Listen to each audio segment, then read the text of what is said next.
नमस्कार दोस्तों, कैसे हैं आप लोग। नव वर्ष की आप सबको हार्दिक शुभकामनाएं। 1 जनवरी 2022 साल का पहला एडिटोरियल डिस्कशन।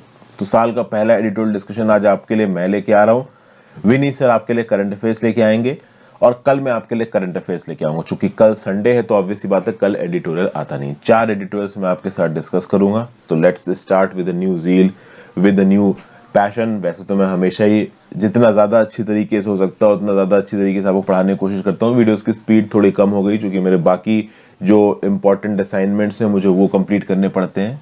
काफ़ी सारी चीज़ें मैंने आपके लिए बना दी हैं, काफ़ी सारी चीज़ें वीडियोस में आगे आने वाले समय में बनाऊंगा। तो चलिए शुरुआत करते हैं अपने डिस्कशन को। 4 आर्टिकल्स में डिस्कस करने वाला हूँ। पहला आर्टिकल है नीडलेस प्रोवोकेशन। इंडिया और चाइना के बीच में रिश्ते सुधरते नजर नहीं आ रहे हैं। इंडिया भी एक हार्ड स्टांस अपना रहा है, चाइना भी एक हार्ड स्टांस अपना रहा है। इसके बारे में बात करेंगे इस आर्टिकल में। नेक्स्ट, ओमिक्रॉन का जो थ्रेट है वो काफी सीरियस थ्रेट है। ओमिक्रॉन पूरी दुनिया में बहुत तेजी से फैल रहा है। इसकी जो फैलने की स्पीड है वो बहुत ज्यादा है। केसेस यूएस में बहुत तेजी से बढ़ रहे हैं और भी यूरोपियन कंट्रीज जैसे Britain, France, Italy, Denmark, Greece, Portugal, Spain, यहाँ पे भी बहुत तेजी से फैल रहा है। हमें ओमिक्रॉन के लिए तैयार रहना है। कैसे तैयार रहना है उसके बारे में दो पॉइंट्स बताए गए, इसको देखेंगे। फिर भाई vaccine, boosters and some hard talk. देखिए जो ऑथर है ये है करण थापर साहब। करण थापर साहब की फोटो भी यहाँ पे नजर आ रही है। तो करण थापर साहब यहाँ पे सरकार की जो वैक्सीनेशन स्ट्रैटेजी है उसमें कुछ कमियों को पॉइंट आउट कर रहे हैं और इन कमियों को पॉइंट आउट करने के लिए इन्होंने गगनदीप कांग जी को कोट किया। गगनदीप कांग जी एक फीमेल वैक्सीन एक्सपर्ट है, इंडिया की बहुत सीनियर एक्सपर्ट है और कोवैक्सीन के ऊपर सवाल उठाए हैं और सरकार की ओवरऑल पॉलिसी के ऊपर सवाल उठाए कि बूस्टर डोज को लेके जो सरकार की पॉलिसी है वो प्रॉपर नहीं है। तो इसके बारे में बात करेंगे। और आखिरी आर्टिकल है an unfortunate ideological shift in the judiciary. इस पर्टिकुलर आर्टिकल में रिसेंटली हुआ क्या है कि जो जस्टिस हैं S Abdul Nazeer, Supreme Court of India के, इन्होंने 29 दिसंबर 2021 को एक स्पीच दे दी। ये स्पीच इन्होंने कब दी? तो बेसिकली अभी एक नेशनल काउंसिल मीटिंग हो रही थी अखिल भारतीय अधिवक्त परिषद की। और ये जो अखिल भारतीय अधिवक्त परिषद है ये लॉयर्स का एक ऑर्गेनाइजेशन है और ये ऑर्गेनाइजेशन भारतीय जनता पार्टी के साथ एसोसिएटेड है। इसी की मीटिंग हो रही थी। इस मीटिंग में decolonisation of the Indian legal system के बारे में कुछ व्यू पॉइंट्स दे दिया अब्दुल नजीर साहब ने। और इस व्यू पॉइंट के लिए इस आर्टिकल में अब्दुल नजीर साहब को बहुत बुरी तरीके से क्रिटिसाइज किया जा रहा है। कहा जा रहा है कि अब्दुल नजीर साहब पुरानी बातें कर रहे हैं, बकवास बातें कर रहे हैं। तो किस बेसिस पे यहाँ पे अब्दुल नजीर साहब को क्रिटिसाइज किया गया है ये यहाँ पे देखेंगे। तो आगे बढ़ने से पहले वीडियो पे लाइक का बटन दोस्तों, अगर अब तक आपने चैनल को शेयर और सब्सक्राइब नहीं किया कर दीजिए। ज्वाइन बटन दबा के आप हेल्प कर सकते हैं। तो if you can please click the join button. Instagram पे फॉलो कर लीजिए, टेलीग्राम ग्रुप ज्वाइन कर लीजिए। दोनों ही चीजों का लिंक आपको नीचे डिस्क्रिप्शन बॉक्स में दे रखा है। तो पहला आर्टिकल, नीडलेस प्रोवोकेशन। अब देखिए इंडिया चाइना के इशू को लेके बहुत सारे लोग अलग अलग प्रकार से अपने व्यू पॉइंट्स देते रहते हैं कि क्यों इतना लड़ने की जरूरत है, क्यों एक दूसरे को पुश बैक कर रहे हो। बट ये सारी की सारी एक्टिविटीज चाइना की गलतियों की वजह से शुरू हुई है, हम सब जानते हैं। और रिसेंटली ही चाइना की सरकार ने 30 दिसंबर को अनाउंस किया कि वो अरुणाचल प्रदेश के अंदर 15 प्लेसेस के नाम रख रहे हैं। आप समझिए, चाइना बैठे बैठे इंडिया के अंदर आने वाली जगहों के नाम रख रहा है और उसको अपने मैप के अंदर दिखा रहा है। उनके जो ऑफिशियल चाइनीज मैप है उसके अंदर ये जो अरुणाचल प्रदेश है इसको साउथ तिब्बत दिखाया गया है, तिब्बत का साउदर्न पार्ट दिखाया गया है। तो इसका क्या मतलब है? इसका मतलब यही है कि वो इंडिया को प्रोवोक कर रहे हैं। और क्या कर रहे हैं? इंडिया के मिनिस्ट्री ऑफ एक्सटर्नल अफेयर्स ने यहाँ पे ऑफिशियल स्टेटमेंट रिलीज किया है कि भाई आप अरुणाचल प्रदेश के जगहों को नाम देकर अरुणाचल प्रदेश के ऊपर कब्जा नहीं कर पाओगे, ये तो बेकार की बात है। और यहाँ पे मिनिस्ट्री ऑफ एक्सटर्नल अफेयर्स ने पॉइंट आउट भी किया है कि ऐसा नहीं है कि बीजिंग ने पहली बार ऐसा किया है। 2017 में जब दलाई लामा की विजिट हुई थी अरुणाचल प्रदेश के अंदर, उस समय भी अरुणाचल प्रदेश के अंदर की 6 जगहों को चाइना ने ऑफिशियल नाम दिए थे प्रोटेस्ट करने के लिए कि भाई अरुणाचल प्रदेश में दलाई लामा कैसे आ रहा है, दलाई लामा को तो हमने मार मार के चाइना से भगाया है, अरुणाचल प्रदेश हमारा है। तो ये चाइना का गुस्सा दिखाने का तरीका है, समझ गए? तो 2017 में दलाई लामा की जब विजिट हुई थी अरुणाचल प्रदेश में तब चाइना ने कुछ नाम बदले थे और इस बार तो गजबी नाम बदले हैं। इस बार तो 8 शहरों के नाम बदल दिए हैं, 4 माउंटेन्स के नाम रखे हैं, 2 रिवर्स के, 1 माउंटेन पास के। मतलब ये इलाके पूरी तरीके से इंडियन टेरिटरी के अंदर है और इनके नाम किसने रख दिए? चाइना ने रख दिए। अरुणाचल प्रदेश की 25 डिस्ट्रिक्ट्स में से 11 डिस्ट्रिक्ट का नामकरण कर दिया है यहाँ पे चाइना ने। ये 11 districts Tawang in the west, अगर ये अरुणाचल प्रदेश है तो तवांग से लेके ईस्ट में जो आपकी दिबांग वैली है ना, और Anjaw in the east, north में दिबांग और अंजॉ इन द ईस्ट, ये पूरा का पूरा अरुणाचल प्रदेश का वेस्ट नॉर्थ ईस्ट का यहाँ पे नामकरण करके रख दिया है। और ओवरऑल नामकरण किया है, मतलब पूरे के पूरे अरुणाचल प्रदेश को यहाँ पे क्लेम कर रहा है कौन? चाइना। ठीक है भाई, मतलब चाइनीज क्लेम से कि अरुणाचल प्रदेश पूरी तरीके से उनका है। मैं आपको एक बात बता दूं, एक समय था 1962 के वॉर के समय पे चाइना ऑलमोस्ट अरुणाचल प्रदेश के अंदर पूरा घुस गया था। वो तो जब अमेरिका ने इंटरवीन किया तो ये वापस लौटे, समझ गए? रशिया कोई नहीं आया था मदद के लिए। तो अब आप समझ सकते हो कि अरुणाचल प्रदेश के ऊपर कब्जा करना चाइना का अब सपना सा है। ठीक है, हो सकता है चाइना ये प्लान बना के बैठा हो कि जब हम लाइन ऑफ एक्चुअल कंट्रोल पे एग्रेशन करेंगे और इंडिया मान लो मिलिट्रीली रिस्पॉन्स करता है तो हम इतना तगड़ा असॉल्ट करेंगे और अरुणाचल प्रदेश को कब्जा लेंगे। We never know, Xi Jinping के अंदर चाइना किस हद तक पागल हो रखा है इसका कुछ आइडिया नहीं है। उनको क्या फर्क पड़ी है कि न्यूक्लियर वॉर छिड़ जाएगा, ये छिड़ जाएगा, वो छिड़ जाएगा, थोड़ा बहुत तो डरते हैं, बट बिल्कुल ही सनकियों की तरह एक्ट कर रहे हैं यहाँ पे। तो सीधी सीधी बात है कि एमईए ने तो बोल दिया है कि ये जो स्टेप्स हैं चाइना के ये सिंबॉलिक है। ठीक है, इससे एक्चुअली में ज्यादा कुछ होने वाला है नहीं, लेकिन ये जो स्टेप्स हैं ये चाइना की ओवरऑल अप्रोच को क्लियरली दिखाते हैं। बाउंड्री को डिस्प्यूट को लेके चाइना की क्या अप्रोच है ये यहाँ पे क्लियर कट पता चलती है। लाइन ऑफ एक्चुअल कंट्रोल पे लद्दाख में जितने इलाकों में जबरदस्ती चाइना घुस के बैठा है उससे वो वापस जाएगा, इस बात के चांसेस अब ना के बराबर लग रहे हैं। और इसी बीच में 1 जनवरी 2022 को जो नया बॉर्डर लॉ बनाया था चाइना ने वो भी इन्फोर्स हो गया है। और इस नए बॉर्डर लॉ के तहत जितनी भी चाइनीज गवर्नमेंटल बॉडीज हैं वो चाइनीज टेरिटरी को सेफगार्ड करने के लिए कोई भी एक्शन ले सकती हैं।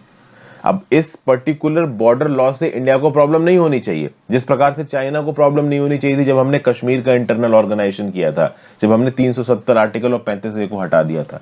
लेकिन ऑब्वियस ही बात है जितने भी बॉर्डर एग्रीमेंट्स हैं चाइना के इंडिया के साथ लाइन ऑफ एक्चुअल कंट्रोल पे, वो डिस्टर्ब हो जाएंगे अगर चाइना का नया बॉर्डर लॉ के साथ आप उसको जोड़ के देखते हो। तो कुल मिला के चाइना अपने एक्शंस के थ्रू और अब अपनी पॉलिसी के थ्रू, दोनों चीजों के थ्रू चाइना इस बात को दिखा चुका है कि लाइन ऑफ एक्चुअल कंट्रोल पे जो क्राइसिस शुरू की थी चाइना ने वो इंटेंशनली शुरू की थी और उससे पुश बैक करने का चाइना का कोई भी मूड अभी के लिए तो नहीं है।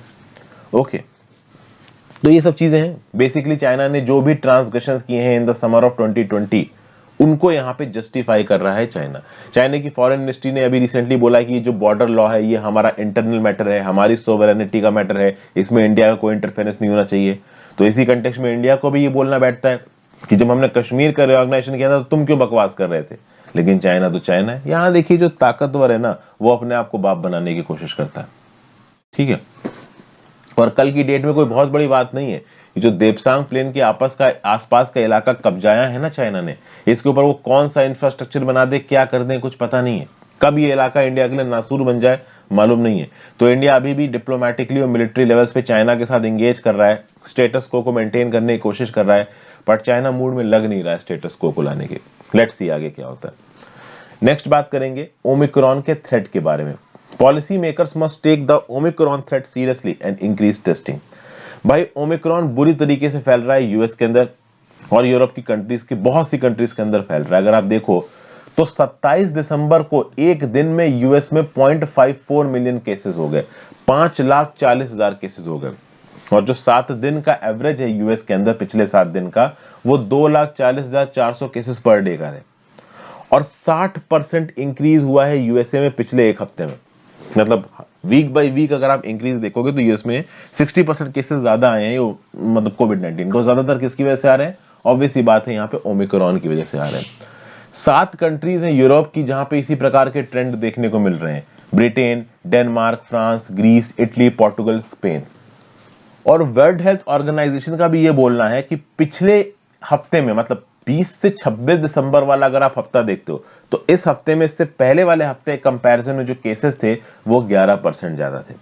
हालांकि डेथ उतनी ही थी but cases, number of cases बढ़ रहे हैं यहाँ पे। ओके, अब अगर आप देखो तो अप्रैल 2021 में जो पीक देखने को मिला था कोरोना वायरस का पूरी दुनिया में डब्ल्यूएचओ के द्वारा, उसके कंपैरिजन में तो अब तक हम नहीं पहुंचे, लेकिन आगे पहुंच सकते हैं, इस बात का डर है, looking at the very highly infectious nature of Omicron variant. Omicron variant 3 गुना ज्यादा तेजी से फैलता है किससे? डेल्टा वेरिएंट के। तो डेल्टा वेरिएंट जितनी तेजी से फैलता है उससे 3 गुना ज्यादा तेजी से ओमिक्रॉन फैलता है। अब आप समझो, ओमिक्रॉन यहां पे डोमिनेंट वेरिएंट हो गया है कुछ कंट्रीज में, बट इसका मतलब ये नहीं है कि डेल्टा वेरिएंट खत्म हो गया है। डेल्टा वेरिएंट भी फैल रहा है और उसके साथ साथ अब नासूर बन के ओमिक्रॉन वेरिएंट भी फैल रहा है, और ये दोनों वेरिएंट मिलकर तबाही सी मचा रहे हैं यहां पे। ओमिक्रॉन वेरिएंट के अंदर एक सुपीरियर एबिलिटी है, जो लोग वैक्सीनेट हो चुके हैं या जिनको पहले कोरोना वायरस हुआ था उनके अंदर नेचुरल इम्यूनिटी आ गई है, उनके अंदर भी इन्फेक्शन ले आता है Omicron variant, break through infection कर देता है। हमें साउथ अफ्रीका और यूनाइटेड किंगडम के डाटा से पता चलता है कि सीवियर डिजीज तो नहीं है। सीवियर डिजीज मतलब कि हॉस्पिटलाइजेशन, बेसिकली देखिए वो लोग जिनको पहले वैक्सीन मिल चुकी है या वो लोग जो पहले इन्फेक्ट हो चुके हैं, नेचुरली ठीक हो चुके हैं, उनके अंदर हॉस्पिटलाइजेशन या सीवियर डेथ वगैरह के केसेस ओमिक्रॉन के इन्फेक्शन में देखने को नहीं मिल रहे हैं। लेकिन अब हम 100% श्योरिटी से ये चीज नहीं कह सकते। आपको इन्फेक्शन हुआ और उसके बाद आप हॉस्पिटलाइज हुए, इसके बीच में कुछ गैप होता है, ये गैप महीने का भी हो सकता है। आप इन्फेक्ट हुए, आपकी तबीयत धीरे धीरे खराब होनी शुरू हुई, बहुत ज्यादा खराब हुई, आप हॉस्पिटल में पहुंच गए, रिकवर होने में आपको समय लग गया। ये डाटा इकट्ठा करने में 1-1.5 महीना लग जाता है, और उसको पब्लिश करने में और वेरीफाई करने में और 1-1.5 महीना लग जाता है, और ओमिक्रॉन अभी फैलना शुरू हुआ है। तो किस हद तक ओमिक्रॉन की वजह से डेथ्स हो रही हैं, सीवियर इन्फेक्शंस हो रहे हैं, हॉस्पिटलाइजेशंस हो रहे हैं, इसका कोई क्लियर कट डाटा है नहीं। इसीलिए हमें ओमिक्रॉन के अगेंस्ट अपनी प्रोटेक्शन को स्ट्रांग करके रखना है। ठीक है भाई।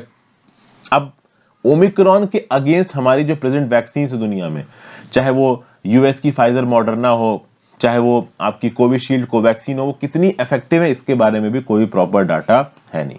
और इंडिया में भी तगड़े तरीके से ओमिक्रॉन फैलना शुरू हो चुका है। अब तक इंडिया के अंदर 1300 केसेस ओमिक्रॉन वेरिएंट के डिटेक्ट हो चुके हैं, लगभग 22 स्टेट से। तो इंडिया के अंदर ओमिक्रॉन नहीं फैलेगा तेजी से, ऐसा कुछ नहीं है। इंडिया के अंदर भी उतनी ही तेजी से फैलेगा जितनी तेजी से यूरोप और यूएसए के अंदर ये फैल रहा है। तो हमें भाई तैयार रहना है।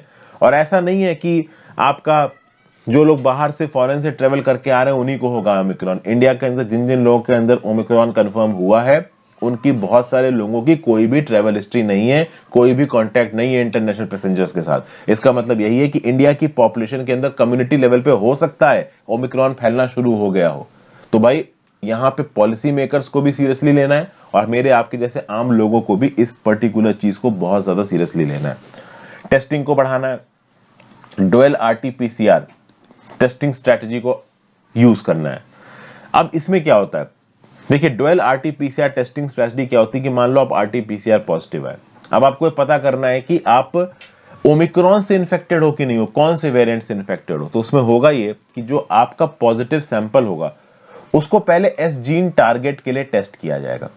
अब आप बोलोगे सर ये एस जीन टारगेट क्या होता है, तो ओमिक्रॉन के वेरिएंट में एस जीन टारगेट नहीं पाया जाता है। समझिए, ओमिक्रॉन वेरिएंट में एस जीन टारगेट नहीं पाया जाता। अब हमारी इंसा कॉग की जो लेबोरेटरीज है ना, इन लेबोरेटरीज के पास सैंपल जाएगा, टेस्ट होगा, तो आप इंडिया में इतने सारे लोग पॉजिटिव हो रहे हैं, सबका थोड़ी ना ओमिक्रॉन चेक कर पाओगे। तो आपको क्या करना है, आप पहले एस जीन के लिए टेस्ट करो। अगर एस जीन टारगेट निकल आता है किसी के पॉजिटिव कोविड सैंपल में, तो इसका क्या मतलब है, उसको ओमिक्रॉन नहीं है, तो उसकी ओमिक्रॉन सैंपलिंग कराने की आपको जरूरत नहीं है। लेकिन जिसमें एस जीन टारगेट नहीं निकलता है उसकी ओमिक्रॉन सैंपलिंग आपको कराने की जरूरत है, क्योंकि ओमिक्रॉन वेरिएंट में एस जीन नहीं पाए जाते। समझ गए? तो एस जीन टारगेट से कंफ्यूज मत होइए होगा, ये एडिटोरियल्स में चीजें क्लियरली लिखी नहीं रहती, इसलिए मैं ये सब चीजें आपको अलग से बताता हूँ। फिर ये लिखा हुआ है कि इंडिया को ये फैलने नहीं देना चाहिए। अब इंडिया को तो फैलने नहीं देना चाहिए, लेकिन अब फैल गया तो करोगे क्या, तो अपने आप को तैयार करके रखना है, और उसी के बारे में यहाँ पे लिखा हुआ है। नेक्स्ट आर्टिकल पे आते हैं, vaccines, boosters and some hard talks. देखिए यहाँ पे क्या बताया जा रहा है। तो करण थापर साहब पहले तो सॉरी बोल रहे हैं कि न्यू ईयर में मैं इस प्रकार की बकवास बातें कर रहा हूँ कोविड-19 से रिलेटेड, बूस्टर से रिलेटेड, लेकिन ऑब्वियस सी बात है एक हफ्ते के अंदर बूस्टर्स दिए जाने करने जाने लगेंगे, तो बूस्टर्स के बारे में बात करना जरूरी है। देखिए रिसेंटली अभी गवर्नमेंट ने अनाउंसमेंट किया कि वो बूस्टर्स देंगे, चलो ठीक है भाई, बूस्टर्स प्रिकॉशनरी है, लेकिन गवर्नमेंट ने यहाँ पे कुछ अजीब से अनाउंसमेंट कर दिए। पहले तो गवर्नमेंट ने अनाउंस कर दिया कि 60 साल से ज्यादा के वो लोग जिनके पास कोमॉर्बिडिटी का सर्टिफिकेट है। कोमॉर्बिडिटी मतलब उस पर्टिकुलर इंडिविजुअल को कोई बीमारी है, कोई नॉन कम्युनिकेबल डिजीज है, कोई दूसरी टर्मिनल बीमारी है, तो उनके सर्टिफिकेट के बेसिस पे वैक्सीन दी जाएगी 60 साल से ज्यादा के लोगों को, बूस्टर वैक्सीन। लेकिन बाद में सरकार ने इस चीज को विड्रॉ कर लिया और बोल लिया कि अगर डॉक्टर का एडवाइस भी हो तो भी चलेगा, क्योंकि सर्टिफिकेट फर्जी बन सकते हैं और डॉक्टर का एडवाइस कैसे जेन्युइन होगा, ये कैसे चेक करेगी सरकार, इसका भी कुछ नहीं है। तो कुल मिला के ओवरऑल जब वैक्सीन देनी शुरू की गई थी तो 60 साल के ऊपर के सारे लोगों को देनी शुरू की गई थी। तो यहां पे अगर आप बूस्टर दे रहे हो तो 60 साल के ऊपर के सबको दो। ये छोटी मोटी कंडीशन क्या लगा रहे हो कि कोमॉर्बिडिटी होगी या डॉक्टर का एडवाइस होगा तो आपको मिलेगी बूस्टर, ये सब लगाने की जरूरत नहीं है। इससे सरकार की आप कह लो कम प्लानिंग नजर आती, ये सब चीजें। यहाँ पे तो खैर बहुत ज्यादा वैसे लिख रखा है करण थापर साहब ने, मैं आपको थोड़ी ये सभ्य भाषा में बता रहा हूँ। करण थापर साहब अपनी बातचीत में थोड़ा ज्यादा ही सरकार के एंटी नजर आ रहे हैं, मैं आपको इनके व्यू पॉइंट्स बता रहा हूं बस। उसके बाद देखिए क्या लिखा गया है कि देखिए एल्डरली एक प्रायोरिटी है, बूढ़े लोग एक प्रायोरिटी है। प्रायोरिटी क्यों है? क्योंकि उम्र के साथ जब आप बूढ़े होते जाते हो आपका शरीर कमजोर हो जाता है, और जब आपका शरीर कमजोर होता जाता है तो naturally you are vulnerable and prone to illness. तो जो इलनेस से ज्यादा प्रोन है उसको पहले प्रोटेक्ट करने की जरूरत है। तो ठीक है भाई, आपको यहाँ पे बूस्टर देने की जरूरत है। फिर यहां पे सरकार को क्रिटिसाइज कर रहे हैं कोवैक्सीन के क्लियरेंस को लेके करण थापर। इनका क्या बोलना है कि भाई देखिए सरकार ये जो अलग अलग तरीकों से, एक्चुअली में हुआ क्या है कि रिसेंटली इंडिया के चीफ जस्टिस ने ये बोल दिया कि बहुत सारी मल्टीनेशनल कंपनीज दुनिया की, जिसमें एक फाइजर भी थी, और इंडिया के अंदर भी कुछ बहुत सारे ऐसे लोग थे जिन्होंने कोवैक्सीन को डिफेम करने की कोशिश की थी। अब मैं आपको बता दूं करण थापर भी उसमें से एक थे। करण थापर ने एक गगनदीप कांग करके प्रोफेसर है, उनका इंटरव्यू लिया था, क्रिश्चियन मेडिकल कॉलेज की प्रोफेसर है। तो उस समय पे गगनदीप कांग जी ने बोला था कि ये जो कोवैक्सीन है मैं इसको कभी भी नहीं लगाऊंगी, कोई भी बिना क्लिनिकल ट्रायल मोड के, बिना क्लिनिकल डाटा के, केवल फेज 1 और 2 रिजल्ट्स के आधार पर, फेज 3 के रिजल्ट का डाटा भी नहीं आया, आपने कोवैक्सीन को अप्रूवल दे दिया। तो कोवैक्सीन के अप्रूवल पे बहुत से सवाल उठे थे पहले, गगनदीप कांग, करण थापर, इन्हीं सब लोगों ने सवाल उठाए थे। अब रिसेंटली यहाँ पे चीफ जस्टिस ऑफ इंडिया ने ये बोल दिया कि बहुत सारी मल्टीनेशनल कंपनीज और इंडिया के अंदर के बहुत सारे लोगों ने कोवैक्सीन को डिफेम करने की कोशिश की। तो यहाँ पे करण थापर साहब सरकार को क्रिटिसाइज कर रहे हैं। करण थापर साहब ये बोल रहे हैं कि सरकार ने कोवैक्सीन को बिना किसी प्रॉपर डाटा के अप्रूवल दे दिया। वो अलग बात है कि अब कोवैक्सीन अच्छी तरीके से परफॉर्म कर रही है, बट जिस समय पे कोवैक्सीन को अप्रूवल दिया था उस समय पे फेज 3 क्लिनिकल ट्रायल डाटा लोगों के बीच में नहीं था। और जो प्रोफेसर गगनदीप कांग है ये बहुत सीनियर वैक्सीन स्पेशलिस्ट है, तो इतने प्रीमेच्योर क्लियरेंस को लेके तो कोवैक्सीन पे ऊपर सवाल उठाए जाएंगे। तो अब सवाल उठाए गए हैं तो आप ये क्यों बोल रहे हो कि डिफेम करने की कोशिश थी? करण थापर साहब अपने आप को जस्टिफाई कर रहे हैं और उन लोगों को जस्टिफाई कर रहे हैं जिन्होंने कोवैक्सीन के ऊपर सवाल उठाया था, ये बोलते हुए कि जब क्लिनिकल ट्रायल डाटा नहीं है तो आप सवाल क्यों उठा रहे हो। समझ गए बात को? तो ये सब चीजें हैं, मतलब सरकार को पीछे क्रिटिसाइज कर रहे हैं और बोल रहे हैं कि चीफ जस्टिस ऑफ इंडिया अगर ऐसा बोल रहा है तो कैसे काम बनेगा, ये तो गलत है। एक्चुअली भारत बायोटेक बना रहा है ना आपका कोवैक्सीन को, तो वो तेलुगु कंपनी है, तो चीफ जस्टिस ऑफ इंडिया ने बहुत ज्यादा कोवैक्सीन के फेवर में बोल दिया और उन लोगों के अगेंस्ट ने बोल दिया जिसने कोवैक्सीन को क्रिटिसाइज किया था। तो इस बात को लेकर करण थापर नाराज हो गए। तो यही सब चीजें इस आर्टिकल में लिखी हुई है, कुछ बहुत ज्यादा वो कंक्रीट नहीं है, बट जो भी बेसिक इसका एथोस था वो मैंने आपको बता दिया। Next, N unfortunate ideological shift in the judiciary. देखिए जैसा कि मैंने आपको पहले बताया, इसका कंटेक्स्ट क्या है? कंटेक्स्ट ये है कि जस्टिस एस अब्दुल नजीर ने एक स्पीच दे दी। स्पीच कहां पे दी? तो नेशनल काउंसिल मीटिंग हो रही थी अखिल भारतीय अधिवक्त परिषद की, ये लॉयर्स ऑर्गेनाइजेशन की। अब इस स्पीच के समय पे क्या बोला ऐसा अब्दुल नदीर साहब ने कि इनको इतना क्रिटिसाइज किया जा रहा? इन्होंने ये बोला कि भाई देखिए हमारे लीगल सिस्टम को इंडियनाइज करने की जरूरत है। कैसे इंडियनाइज करने की जरूरत है? तो हमारी लीगल टीचिंग्स में वेस्टर्न टीचिंग्स को इंट्रोड्यूस करने के बजाय जो हमारे एंशिएंट इंडिया के टीचर्स हैं, जैसे मानु हो गए, कौटिल्य हो गए, यज्ञवल्क्य हो गए, इनको इम्बाइब करने की जरूरत है। तो हमारा जो इंडियन जुडिशरी है वो ज्यादा अच्छे तरीके से चलेगा, ज्यादा अच्छे तरीके से नेशनल इंटरेस्ट होगा। हम लोग तो वेस्टर्नाइजेशन और कॉलोनाइजेशन वाले लीगल सिस्टम में चालू चल रहे हैं, मतलब अंग्रेजों से जो हमने लीगल सिस्टम अपनाया उसी को हम आगे खींच रहे हैं। जो प्रॉपर तरीके से लीगल सिस्टम इंडियनाइज होना चाहिए था वो यहां पे नहीं हो पाया। ऐसा यहां पे बोलना है किनका? आपका ऑथर का मतलब ये इनका अब्दुल नजीर साहब का, ऑथर तो यहाँ पे कलिश्वम राज साहब है। अब ऑथर यहाँ पे अब्दुल नजीर को क्रिटिसाइज कर रहे हैं, ठीक है। जज का देखिए, जो जज है हमारे सुप्रीम कोर्ट के अब्दुल नजीर साहब, ये क्या बोल रहे हैं कि जो एंशिएंट इंडिया के किंगडम्स थे उनका जबरदस्त जस्टिस डिस्पेंसेशन सिस्टम था। वो कौटिल्य थ्योरी के बारे में बात कर रहे हैं, जहां पे किंग की ड्यूटीज के बारे में बताया गया, जिसको रामायण के राम से कंपेयर किया गया। फिर यहां पे अब्दुल नजीर साहब बोल रहे हैं कि बृहस्पति को कोट करके ये बताया गया कि करप्ट जज, एक फॉल्स विटनेस और एक मर्डर ऑफ द ब्राह्मण ये एक दूसरे के बराबर हैं। मतलब यहाँ पे इंडियन लीगल सिस्टम में ओवरऑल एंशिएंट इंडिया की इंडियनाइजेशन की बात हो रही है। जजेस के सिलेक्शन में वैदिक प्रीस्ट कात्यायना को कोट कर रहे हैं। अब आपको एग्जैक्टली जानने की जरूरत नहीं कि कैसे कोट कर रहे हैं।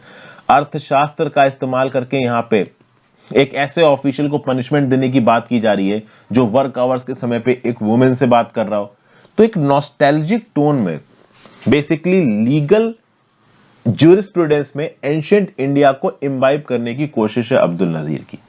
लेकिन ऑथर यहां पे ये बोल रहा है कि अब्दुल नजीर साहब एक जर्नलिस्ट की तरह यहां पे बात कर रहे हैं, वो एक स्पेसिफिस्ट की तरह यहां पे बात नहीं कर रहे हैं। उनकी स्पीच बहुत ज्यादा जनरलाइज्ड है। आज की डेट में जो लीगल सिस्टम हमारे सामने एग्जिस्ट करता है वो बहुत कॉन्क्रीट और कॉम्प्रिहेंसिव लीगल सिस्टम है, और हमारे इतने बड़े देश के लिए जहां पे इतनी ज्यादा डाइवर्सिटी है, यहां पे इतने ही कॉम्प्रिहेंसिव लीगल सिस्टम की जरूरत है। इस कॉम्प्रिहेंसिव लीगल सिस्टम में जनरलाइजेशन के स्कोप से आप कैसे अच्छा एडमिनिस्ट्रेशन करोगे, इसको क्लियर नहीं किया है यहाँ पे अब्दुल नजीर साहब ने। बेसिकली हमारा जब लीगल सिस्टम अडॉप्ट किया गया था ऐसे ही नहीं अडॉप्ट कर लिया गया। कॉन्स्टिट्यूएंट असेंबली में प्रॉपर डिबेट चली थी, ठीक है ना। तो लीगल लैंडस्केप को लेकर कॉन्स्टिट्यूएंट असेंबली में डिबेट चली थी, और दूसरी एक डिबेट कॉन्स्टिट्यूएंट असेंबली में यह भी चली थी कि क्या रिलीजियस रिवाइवलिज्म होना चाहिए। देखिए, जब पाकिस्तान बना तो पाकिस्तान ने अपने आप को इस्लामिक नेशन डिक्लेयर किया। उन्होंने अपने आप को बोला कि ठीक है भाई हम सेक्युलर हैं बट इस्लामिक हैं, और उसका ही हद आप देख लो आज क्या है पाकिस्तान के अंदर। 25 से 30-35% माइनॉरिटीज थी, हिंदू और सिख्स और क्रिश्चियंस को मिला दो पाकिस्तान के अंदर, आज की डेट में 5% माइनॉरिटीज नहीं बची पाकिस्तान के अंदर। सबको या तो कन्वर्ट कर दिया या मार दिया उन्होंने। तो ये था पाकिस्तान का सेक्युलरिज्म।